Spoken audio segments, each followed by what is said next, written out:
ভাই এই কালী পুজোতে মজা কারে নিল জানো? বাল জানো বানা, শুনো আমার কাছে। এই পুজোতে সব থেকে বেশি মজা নিল সারা টোটোওয়ালার। সামান্য এখান থেকে ওখানে ভাড়া কত? 30 টাকা লাগবে।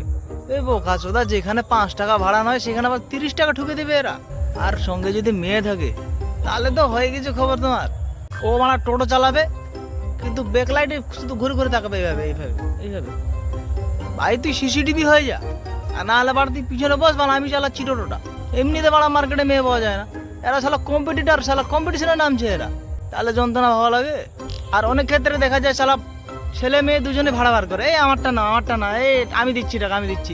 ভাই তুই সমস্যাটা কি তোর? ভাই মেয়েটার কাছ থেকে টাকাটা নিয়ে নে, মেয়েটা এমনিতে গিয়ে ছেলেটার পথ মারবে পরে গিয়ে। এই ছেলে হয়ে ছেলের দিকে দেখবে না, ও মানে ছেলের টাকাটাই নেবে। এই কেন ভাই, কি সমস্যা তোর? আর সব টোটোওয়ালা না, মানে বেশিরভাগ টোটোওয়ালাই বাল এরকম। এই বোকা চোদাদের বেছে বেছে পদ মারো বাল, যেখানে পাওয়া রাস্তাঘাটে কুকুরের মতো।